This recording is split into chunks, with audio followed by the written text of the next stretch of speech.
بسم الله الرحمن الرحيم. الحمد لله رب العالمين، والصلاة والسلام على سيد الأنبياء وخاتم المرسلين سيدنا ونبينا بالقاسم محمد وعلى أهل بيته الطيبين الطاهرين المعصومين الذين أظهر الله عنهم الرس وطهرهم تطهيرا. والآن تدامة الباقي على أعدائهم من الآن إلى قيام يوم الدين. أما بعد, sisters and brothers in Iman, Assalamu alaikum. Tonight is the second session of the 10-session series that we have started on the concept of Shia Islam from Imamiyya to Ithna Ashariya. And the purpose is basically to look at the concept of Imamat, of the Imams who have come after Amir al-Mu'mineen, especially the fourth Imam. And what we would like to basically do is very briefly talk about the concept of the Imamat. In each session, we'll begin with that, and then we'll go on to the Imamat of the Imams that we have been discussing. As far as the last week's session is concerned, we looked at the concept of the general nas, the general appointment of the Ahlul Bayt in general, without specifying Ali or Hassan or Hussein or the other Imams, alayhi salatu wasalam. And we looked at that concept last week in the light of Hadith al-Saqalain and in the light of the Hadith where the Prophet talks about 12 khulafa or 12 chiefs and 12 leaders. And so to continue that, let me very quickly go through this. I don't think we need to work on this, but just to make sure everybody has the right answers. I just want to see if you followed me or not. What is the answer of the first one in the question? The name Shia can be applied on A, Bohri, or Zaydi, or an Ismaili, or an Ithna Ashari. Huh? Are you sure about it? Why would I give you 4 choices? If I had said all of the above, no, all 4 would be equally called Shia. The second is Imami Shia. What was the right answer there? Imamat by divine appointment. It's not a hereditary issue. You know, this whole issue, we'll talk about it inshallah later on when we talk about how Imamat continued from Imam Hussein and not Hassan. You know, it's not a hereditary issue. It's nothing to do with the issue of being Qurayshi. The Prophet has identified the Imams from Quraysh, but that's not the condition for it. And even the concept D is actually the Zaydi concept of an Imam. Hadith al-Saqalain has been narrated by, what is the right answer? B. By all Sahih Sitta, all 5 of them except Bukhari. And then we come to the last 2, which is even more simpler.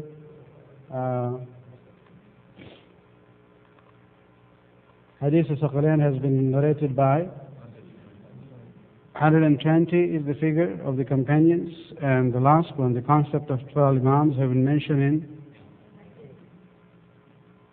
A, which is Bible and Hadith, from the Bible and from the Hadith of Rasulullah.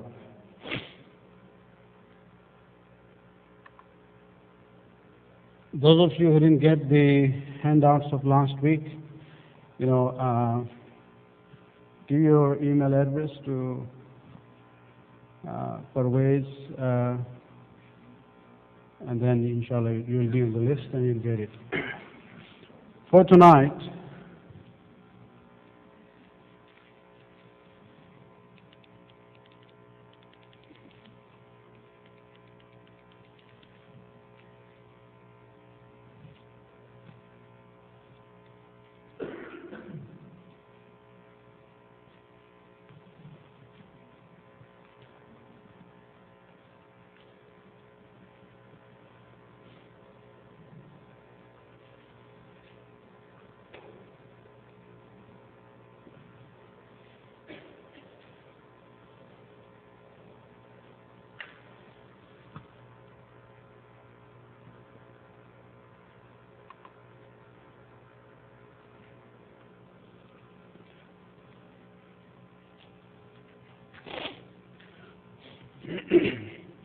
For tonight, as I said, I'll be presenting you one hadith or an ayat of Quran about the Ahlul Bayt in general before we go to the actual topic. For tonight, the hadith is a very famous hadith from the Prophet where he says, ألا إن مثل أهل بيتي فيكم مثل السفينة نوح من ركبها نجا ومن تخلص عنها غرق. Verily the example of my family, my Ahlul Bayt, among you is like the example of the ark of Nuh. Whoever embarks on it is rescued, and whosoever stays away from it is drowned. Again, this is a general hadith applying to all the Ahlul Bayt. The important thing I would like to mention here is that in last week when we talked about Hadith al-Thaqalain, the issue came up that when the Prophet says Itrati, he refers to Ahlul Bayti, my Ahlul Bayt. Who are the Ahlul Bayt? We didn't discuss that, and for that again I'll refer you to my book Shia Islam, chapter 5 deals with this whole concept of who are the Ahlul Bayt in the light of the ayat from Surah Ahzab, ayat number 33 of Surah 33, which is known as ayat al-Tathir. So there you will find the detail about it. But this hadith by itself, the important thing is the comparison the Prophet has done of Ahlul Bayt to Safina Nuh. Number one, you will see in the Quran Allah subhanahu wa ta'ala, when He decided to punish the people of Nuh, He orders Prophet Nuh alayhi salam in Surah Hud, ayat number 37, where He says, وَاصْنَعِ الْفُلْكِ بِعَيُنِنَا وَوَحْيِنَا.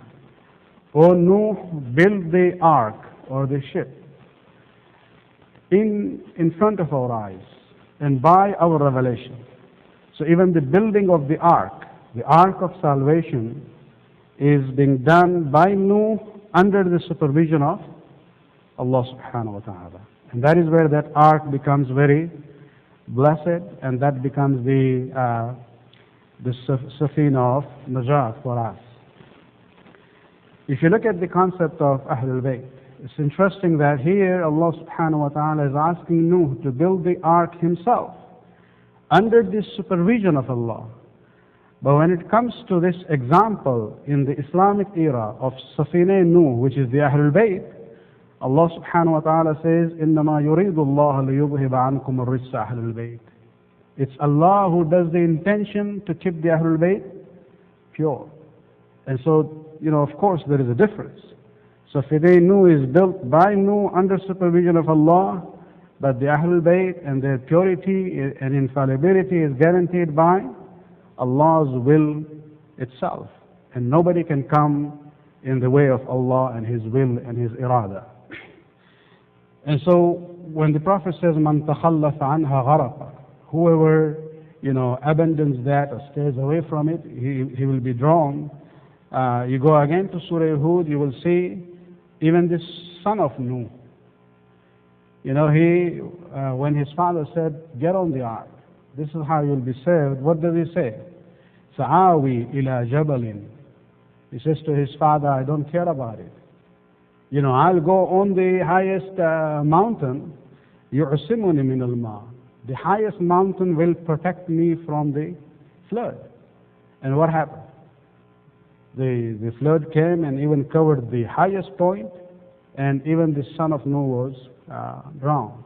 And so the story in Quran and this hadith, when you put together, you come to realize that when the Prophet says Ahlul Bayt are Safina, like Safina Nuh, if somebody stays away from them, abandons them, there is no place of deliverance or protection from them, for them at all.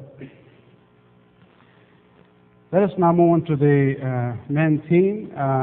This time, although I said I didn't want to emphasize on on the first Imam and Imam Hassan and Hussein, but I think we had to, just to complete our discussion.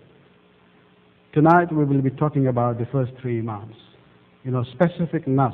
I'm sure you hear about all these things from the minbar, but hearing it from one minbar is different thing than sitting down and really studying about it and looking at it more seriously. The first specific nas and appointment of Imam Ali is basically the event of Da'watul Ashira. And this is the event where the Prophet, based on the command from Allah subhanahu wa ta'ala, he called his family, the Banu Hashim, all the senior members of Banu Hashim, to his house, invited them, fed them dinner. And that's a tradition we've been following till now. If we have biryani, everybody shows up. If we just have, chai and cookies, only serious ones like you show up. So that's the difference. And, but Rasulullah knew the psychology of human beings, and this is what, the da'wat was there first. And then he stood up to talk, but that's where, Abu Lahab stood up and said, he has been bewitched. He wants to use his magic on us. Everybody laughed and they were dispersed. Then he invited them again. And it was the second time that he was able to convey his message, where he says, the message that I have brought. And after presenting Islam to his own family members, talking about Banu Hashim, he says to them, he asks them, who among you will support me? Because the person who will support me, therefore who amongst you will support me in this matter, so that he may be my brother, my successor, and my Khalifa. These are the three words he uses. Nobody stood up, and I'm just summarizing the story here, except Ali. And the Prophet actually asked him to sit down, but again, nobody responded, but Ali again. And finally, the Prophet put his hand on the shoulders of Ali, and then he says, إن هذا أخي ووصي وخليفتي فيكم فاسمعوا له وأطيعوا. This Ali is my brother, my successor and my caliph among you, therefore listen to him and obey him. What was the reaction? He was just 12 years old at that time. His father was alive. People like Abu Lahab and others, turned around and they started laughing. They said, oh Abu Talib, look at your nephew. He's asking you to obey your own son. And then they just ridiculed, him, and then they just left. But this is, again, a very important event where we see in the first public declaration of the Prophet, just to his own family members, he talks about the Khilafat and the Visayat of Amir al-Mu'minin Ali bin Abi Talib alayhi salatu wasalam. What is the status of this hadith, or this story of Da'wat Zul Ashira?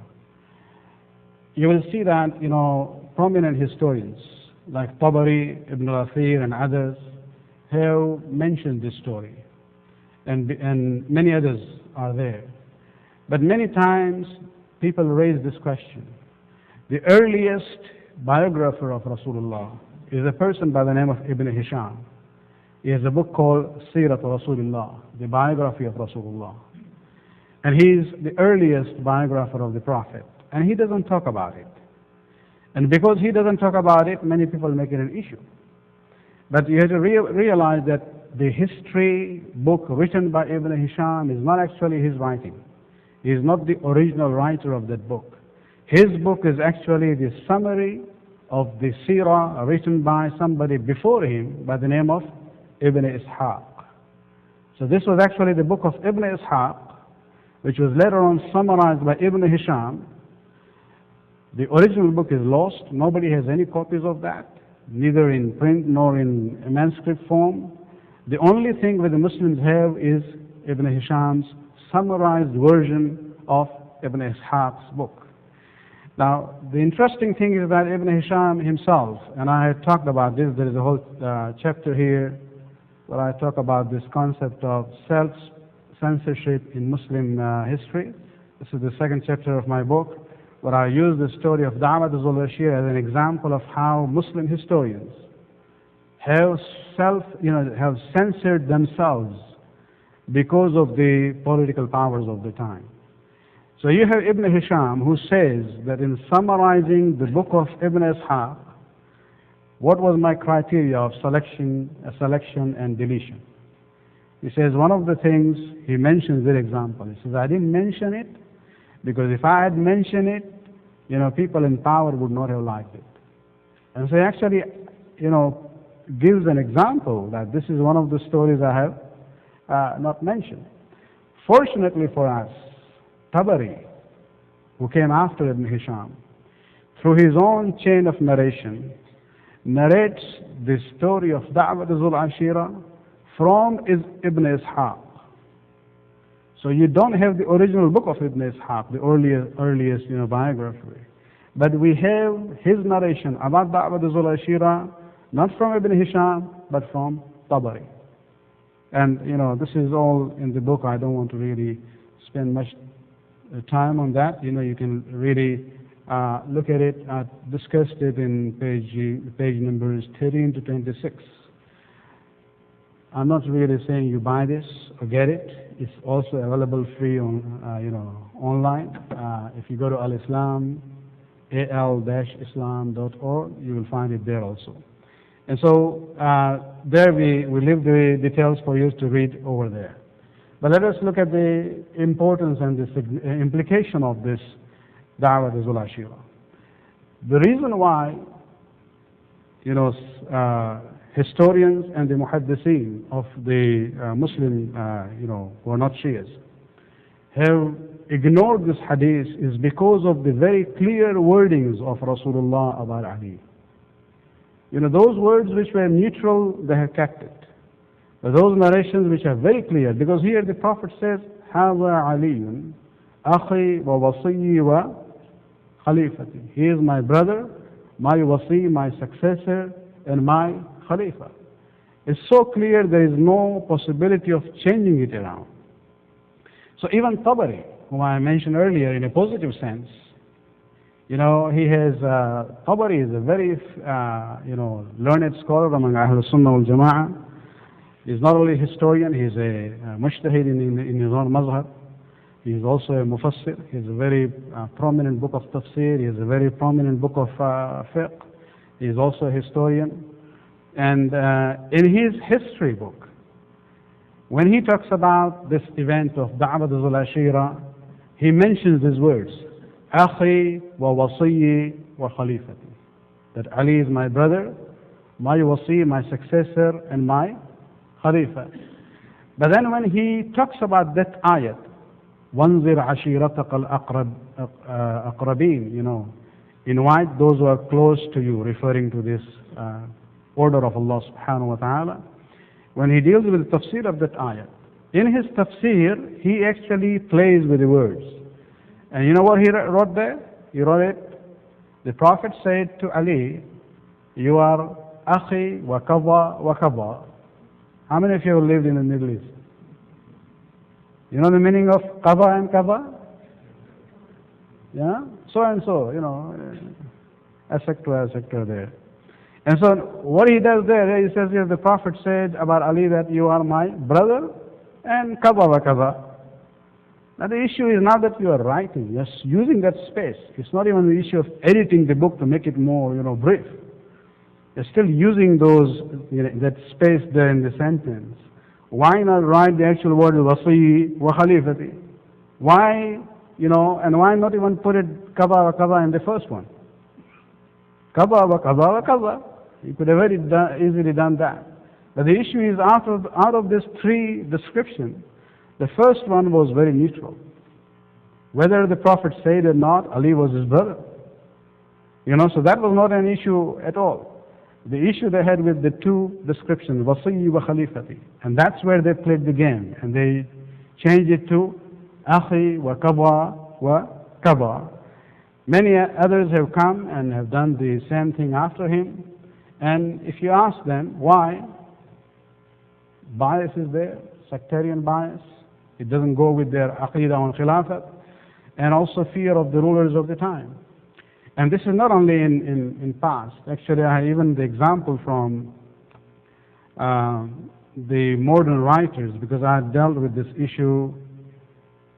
I even have the 1879 edition of Tabari's history. I actually scanned the whole part. The actual wordings of Tabari is there. for anyone to see that he says that the Prophet said, "Inna hadha akhi wa wasiyyi wa khalifati fikum fasma'u lahu wa ati'u."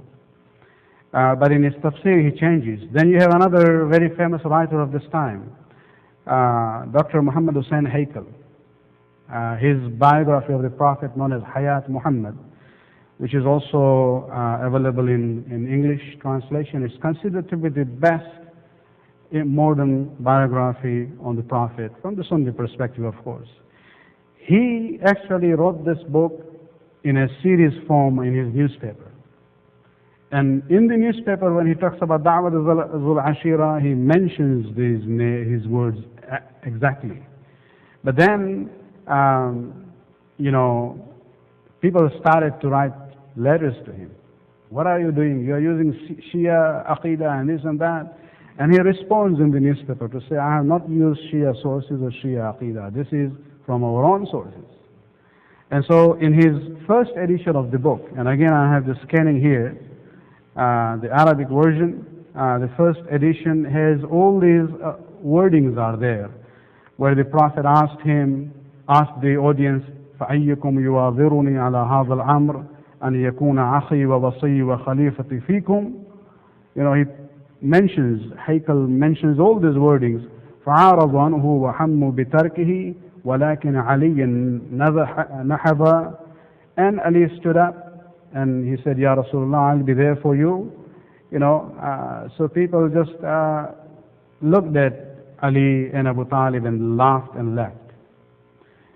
But then in the second one, in the second edition, Muhammad Hussain Haykal even takes these words out. Who among you will help me to become my akhi wa wasi wa khalifati? In the first edition, he didn't even use the words of the Prophet saying that Ali is my brother and wasi and khalifa. In the second edition, because of the pressure on him, even the first words where the Prophet is saying, who will be my brother and wasi and khalifa, he deletes that completely. And so this is how, when you look at this, we come to realize that this was a very important event. And, that's why, and they cannot really misinterpret the words here. So the attempt has been to completely ignore it and not mention it at all. As far as Amir al-Mu'minin is concerned, for him, this designation of him as the brother of the Prophet was very important. He used to take, pride in that. To the extent that, when after the death of the Prophet, they took him forcefully from his house to the masjid, demanding that he pledge allegiance. There's a very interesting narration, conversation between him and Umar ibn Khattab in Ibn Qutayba's Al-Imamat wal-Siyasa, where, they told him, Bali' wa Ali do bay'at. And he says, if I don't do it, then what?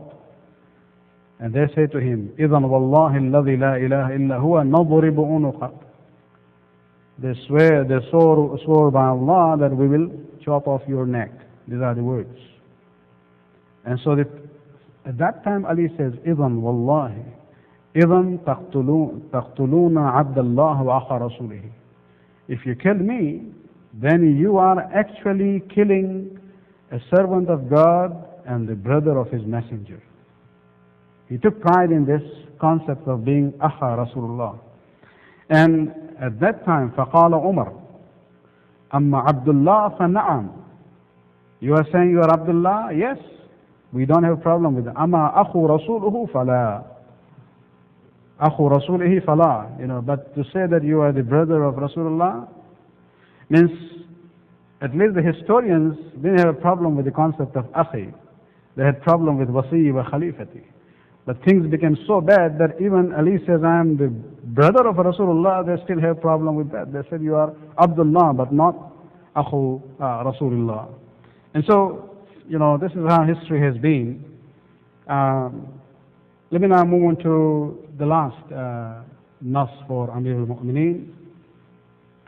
And that is the Hadith of Ghadir. Again, I want to go very quickly through it. I think the importance of Hadith of Ghadir, we dealt with one segment of it in Hadith al-Saqalain, which was at the same time. And these are the specific words appointing Ali to the wilayat. The timing was very important. The Prophet is coming back from Hajj.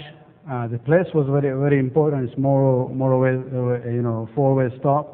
All the caravans are going to go their way. So this is the place where they were all together. The context was very important. The Prophet says that my death is approaching. I've been told that I'll die soon. And so he's talking about the succession after him. And then the questions that the Prophet asked them before making that declaration. And one of the important questions that he asked was, Alastu awla bikum min anfusikum?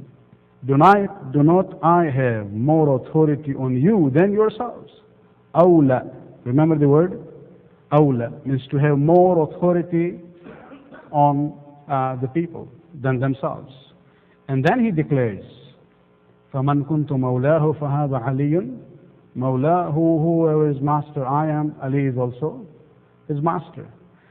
The meaning of Mawla is exactly as Awla.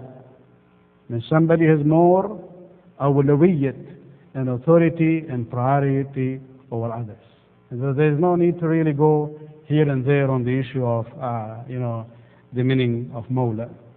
I'll just tell you one thing about the importance or the authenticity of this hadith. One of the very famous sources used by the Western scholars about Islam is a book called Encyclopedia of Islam in many, many volumes. It's one of the main academic reference for themselves.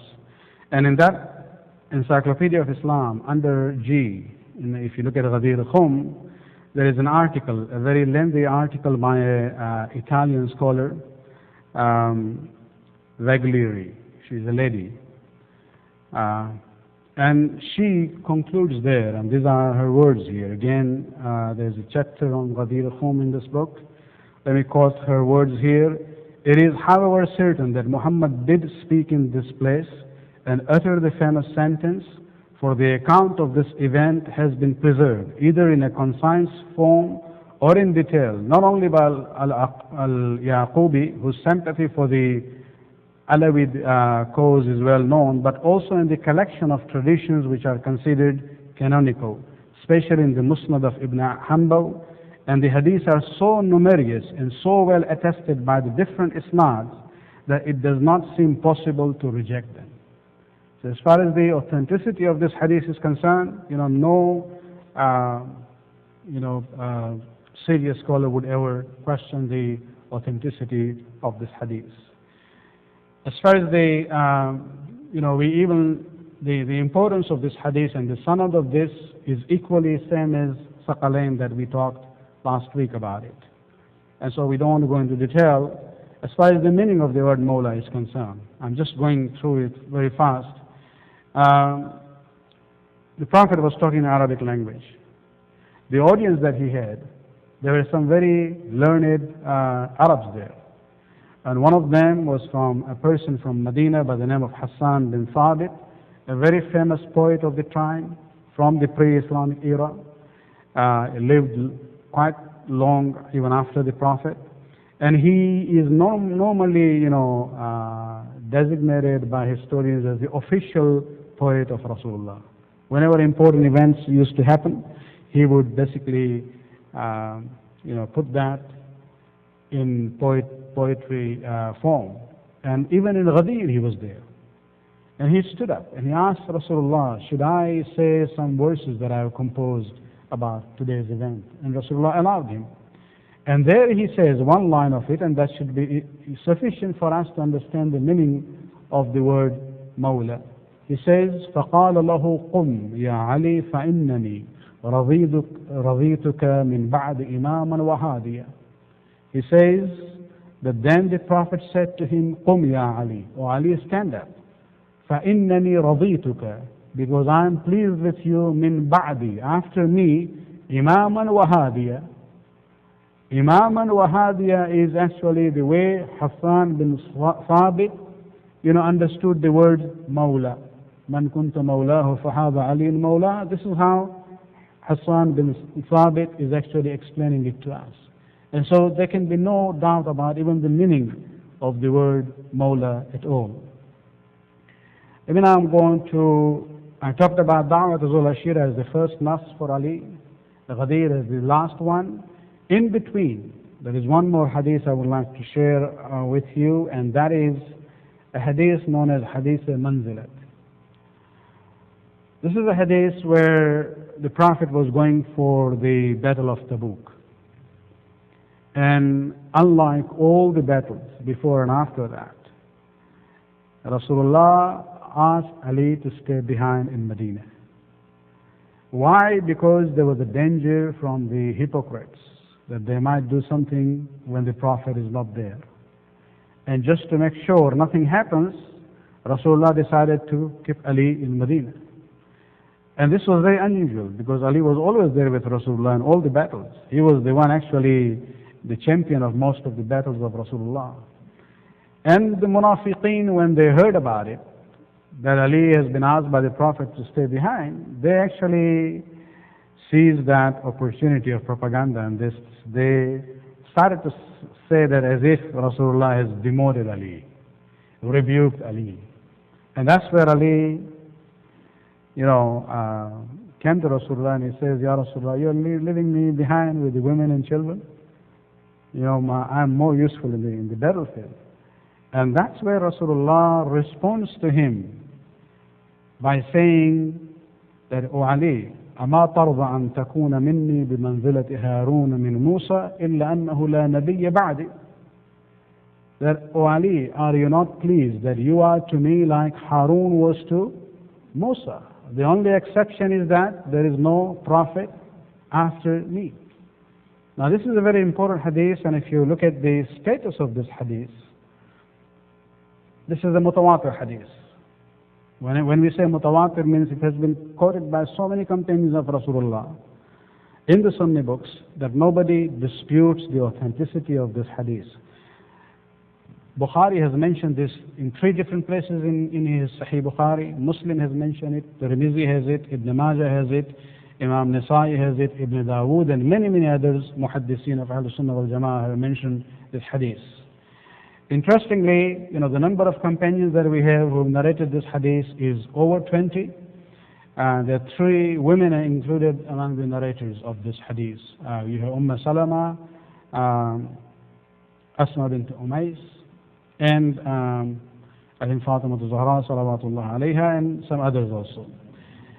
And this is a hadith which has also been narrated by Umar ibn Khattab, by Muawiyah, Sa'ad bin Abi Waqqas, Jabir bin Abdullah Ansari, Abu Sa'id al-Khudri, Abdullah ibn Abbas, Abu Huraira, the whole group of all different kinds. So there is no doubt about the authenticity of this hadith. It's interesting, for me to share. I couldn't really resist this. The narration from Sa'ad bin Abi Waqqas. This is from Sahih Muslim. And the narration is from his son, who quotes his father, Sa'ad bin Abi Waqqas. He says that when my father was appointed as the governor, referring to his position as the governor of Egypt, I think so, if it's Egypt or somewhere else. But anyway, he was appointed as the governor, and Muawiyah, now his son says that Muawiyah, when he appointed Sa'ad as the governor, he said to him, and the words are from Sahih Muslim, what prevents you from abusing Abu Turab? And this shows that, Muawiyah was in the business of, na'uzubillah, cursing Ali, forcing others to do that. And he used to do that even for the senior members of administration. But Sa'ad bin Abi Waqqas was the one who refused. And because of his refusal, Muawiyah is saying, what prevents you from doing that? And he says, Sa'ad bin Abi Waqqas responds to Muawiyah by saying, it is because of 3 things that I remember Rasulullah having said about Ali, that I would never abuse Ali. Even if I found one of these 3 things in myself, that will be dearer to me than the whole world. And then he says, what are those three things that I heard from Rasulullah about Ali? He says, I heard the Messenger of Allah saying about Ali as he left him behind in one of his campaigns, referring to Tabuk. Ali said to him, Ya Rasulullah, you leave me behind along with women and children? Thereupon Rasulullah said to him, aren't you satisfied with being unto me what Harun was to Musa, but with the exception that there is no prophethood after me? And then he says, I also heard him on the day of Khaybar saying, I would certainly give the alam, the standard, the flag to a person who loves Allah and His Messenger and whom Allah and His Messenger loves, on both sides. And he says, Sa'ad bin Abi Waqqas says, we had been anxiously waiting for it when the Prophet said, call Ali at that time. He was called and his eyes was inflamed. The Prophet applied his saliva on his eyes and, it got cured immediately and handed over the alam to him. And Allah gave him victory. So the second event that Sa'ad mentions is third. And third one he says, when the ayat of Mubahala came down, where the issue was of summoning our children and family, the Prophet called Ali and Fatima and Hassan and Hussein, and he says, Allahumma hadha ahlu bayti. Oh Allah, this is my family. And so you have this very interesting, testimony from Sa'ad bin Abi Waqqas regarding this hadith. Even Muawiyah himself, there is one narration from Ibn Hajar Makki in his book As-Sawa'iq al-Muhriqa, where he says one day somebody came to Muawiyah asking him a question about religion. He didn't know the answer, so he said, Sal anha aliyan fahuwa alam. He says, go and ask Ali, he knows more than me. And this person, chaplusi, makhan marne ki aadat, he wanted to please Muawiyah more, so he said, no, your answer would be more dearer to me than what Ali has to say. That's where Muawiyah couldn't really tolerate this level of, lie. He says, bi'sa ma qulta. You said a very wrong thing.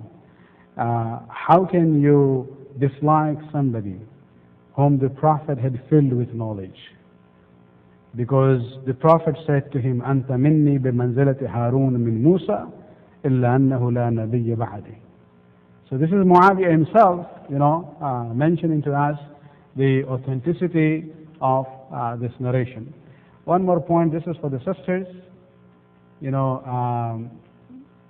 There is one narration in the Sunni sources of this hadith of Manzilat, the same hadith that we are discussing.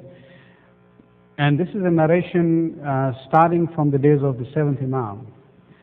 And all the narrators there are women, from one generation to another. And almost all of them are known by Fatima, and all of them are from Ahlul Bayt. And it's the narration starting from Fatima, Zainab, and Kulsum, the daughters of the seventh Imam, who heard it from Fatima, the daughter of the sixth Imam, who heard from Fatima, the daughter of the fifth Imam, who heard from Fatima, who is the daughter of the fourth Imam, who heard from Fatima bint al-Hussein, who heard from Kulsum bint Ali wa Fatima, who heard from Fatima that Rasulullah said about Ali, that you are to me just as Harun was to Musa. So this, the sanad itself is very interesting, that you have this hadith narrated by women all the way from the time of the Prophet to the time of Imam Musa al-Kazim alayhi salatu wasalam.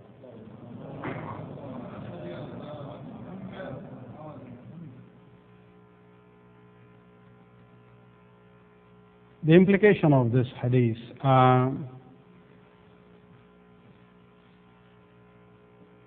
there's quite a lot to say, but I have to I'll just summarize this because I'll go on the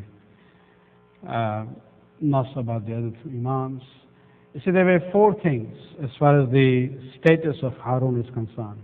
And these are the ayat of Quran, where Allah mentions him as the brother of Musa, as the Khalifa of Musa, as the Wazir, second in command, or the minister of Musa, and a Nabi in his own right. What the Prophet said was that, the Prophet says Ali's status in relation to himself was just like the status of Harun to Musa, with the exception of one thing only. and that was Nubuwwat. There will be no Nabi after me. It means all these positions of Ukhuwat, Khilafat, and Wizarat is there in Ali regarding Rasulullah. And when he says, La Nabiyya Ba'di, there is no room of saying, oh, this hadith, because there's, they attempt to say this is only about those days when the Prophet left for Tabuk. It's only for Medina, only for those days. No, Rasulullah says that you are to me just as Harun was to Musa, with the exception of there is no Nabi after me. But you will still be the brother of me after me. You will still be a Khalifa after me, and you will be my wazir at all the time. And so, the implication of this hadith is beyond any doubt, unless, people have their own biases. There's quite a lot to say on this, but we'll just move on. I would like to talk about the nas for Imam Hassan and Imam Hussein alayhi salatu wassalam. One statement which will be repeated by me in case of all Imams, that the statements and the discussion we had last week about the Prophet of Islam appointing Ahlul Bayt in Hadith Thaqalain, when he uses the term Ahlul Bayt, it applies to all the Imams. All the Imams are included in there. And so there is a general nas, an appointment of this position which covers Ahlul Bayt in general.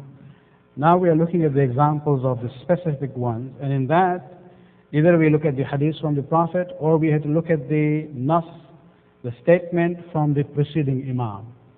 So even statements of Ali saying that Hassan is the Imam after me should be sufficient, because we already established Ali to be the Imam after Rasulullah. And so for tonight, what we'll see is the wasiyat of Imam Ali, mentioned by Sulaim bin Qais, and this has been narrated in Usul Kafi. Let me just read the hadith itself for you.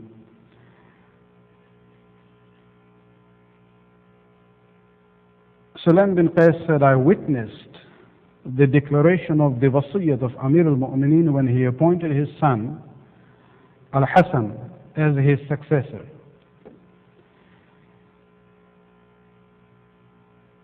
And in that gathering, this is in Kufa, after the Zarbat, and in that gathering, when Ali is making the wasiyat and appointing Hassan as his, successor after him, it was not only Sulaim bin Qais who was there. He said, no, he took Hussein and Muhammad bin Hanafiya and all his other sons and the heads of his Shia community and his Ahlul Bayt as witnesses to the declaration of his will.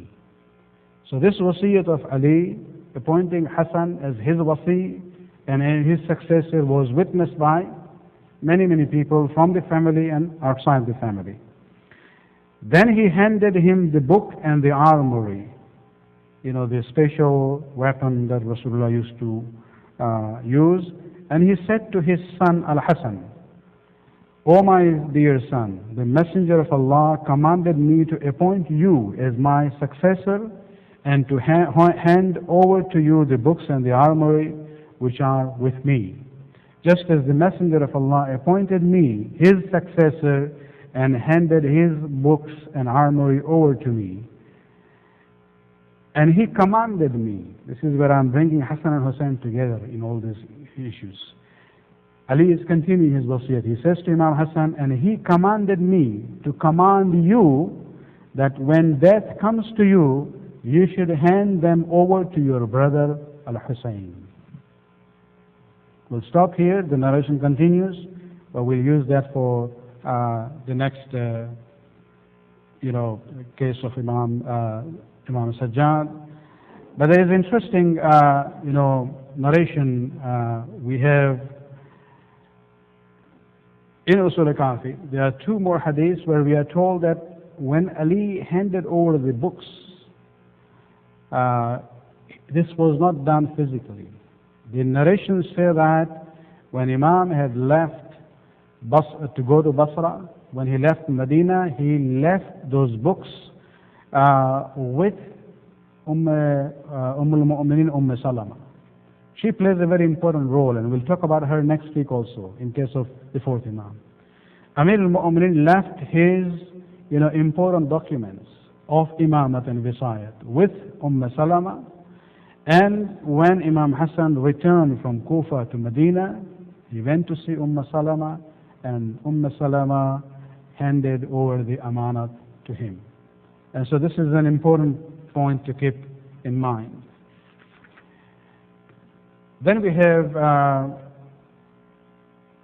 very famous historian, muhaddis actually, not a historian, of the Shia faith, Ali bin Khazzaz al-Qummi.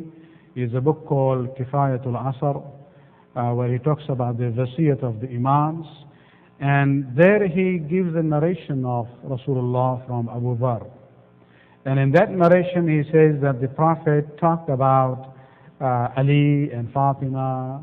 And then he says, he talks about وَإِبْنَيْهَا الْحَسَنُ وَالْحُسَيْنِ سَيِّدَ شَبَابِ أَهْلِ الْجَنَّةِ وَإِنَّهُمْ إِمَامَانِ إِنْ قَامَ أَوْ قَعَدَ.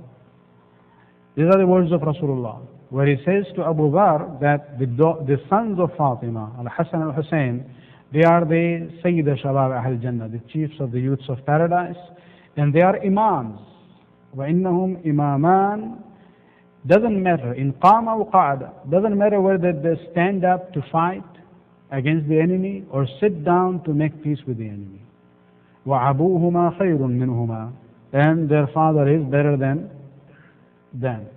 And so this is again a hadith that we have from Abu Dharr, a very famous companion.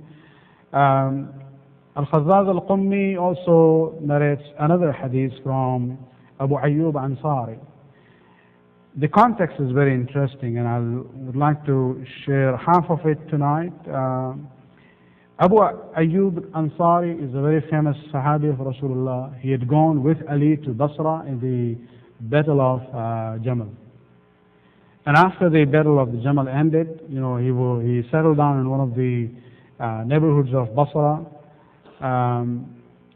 And this narration says that about 30 tribal leaders of Basra gathered around him to question him about the validity of this battle, fighting Muslims. And they asked him, they said, إنك قاتلت مع رسول الله صلى الله عليه وآله وسلم ببدر وعهد المشركين. You fought with Rasulullah against the mushrikeen in Badr and Uhud.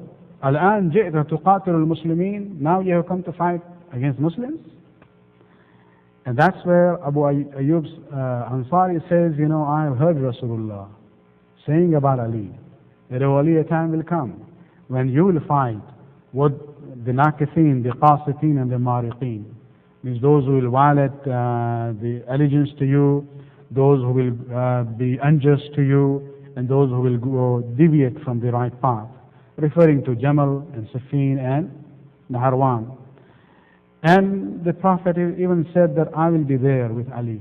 And so I know to be with Ali in these battles is haq. Then they asked him, you have heard about Ali from Rasulullah directly? He says, yes, I heard him saying, Ali ma'al haq wal haqqu ma'ahu wal huwa al-imam wal khalifa ba'di. Abu Ayyub Ansari says, I heard him saying that Ali is the imam and the khalifa after me. يقاتل على التأويل كما قاتلت على التنزيل. He will fight for the true interpretation of the Quran just as I have fought for the revelation of the Quran. وأبناه, this is where I'm coming to this topic. وأبناه الحسن والحسين سبطي من هذه الأمة.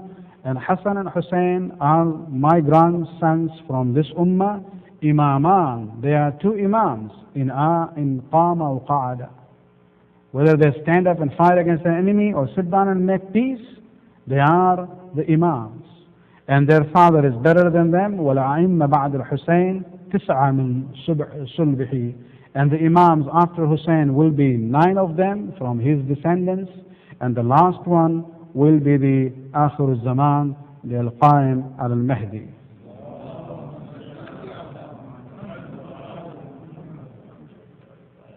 And so we have this another hadith.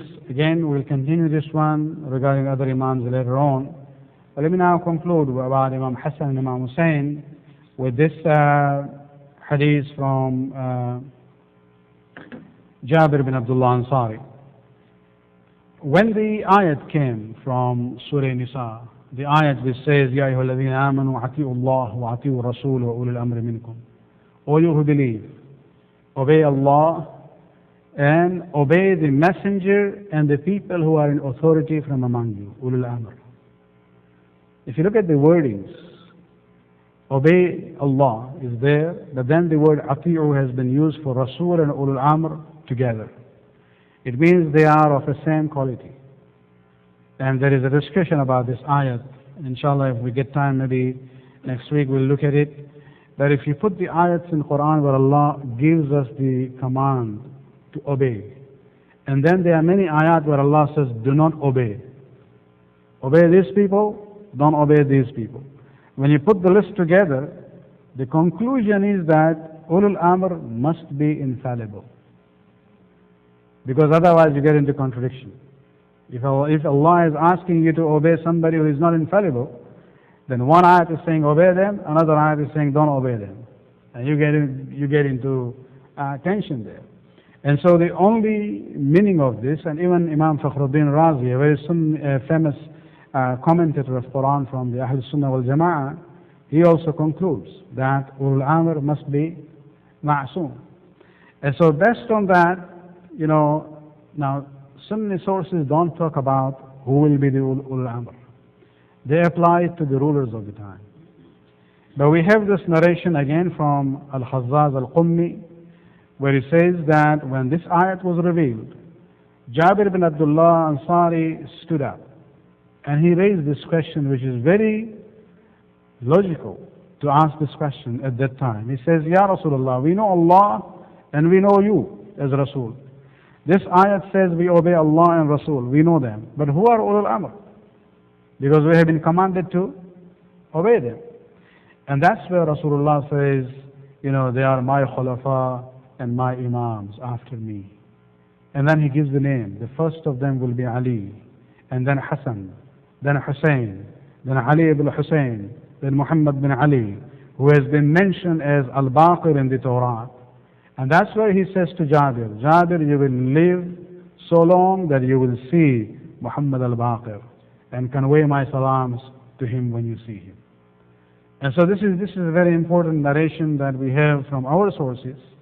But the life of Jabir and the way he used to wait to see Muhammad al-Baqir when he was very old, that has been confirmed by the Sunni historians also. And so when you put that together, there can be no denial that what Jabir is saying is based on the truth.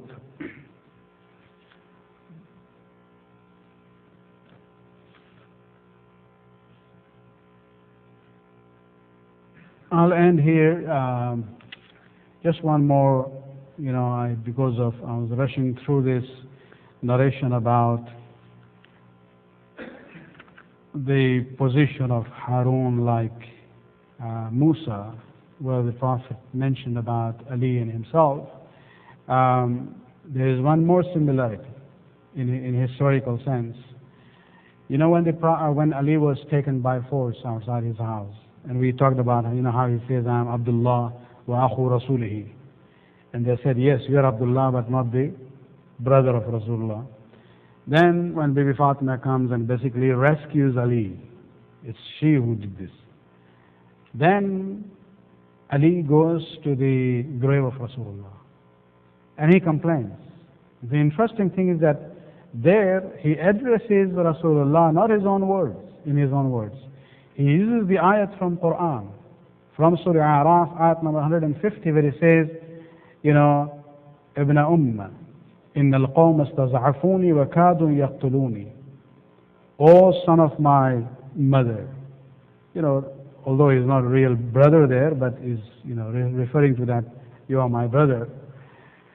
The people almost weakened me, and the people weakened me, made me very weak. وكادوا يقتلوني, and they were very close to killing me. These are the exact words uttered by Harun when Musa came back with the Torah.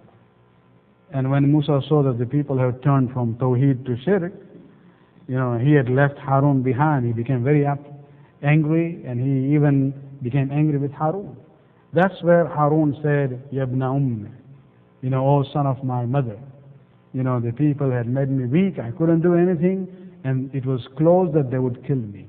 And Ali uses the same words after this incident at the grave of Rasulullah, complaining about the Ummah. Now that's where you see more, the similarity between Ali and Harun and Musa and Rasulullah sallallahu alaihi wasallam. We have 5 minutes. Any questions?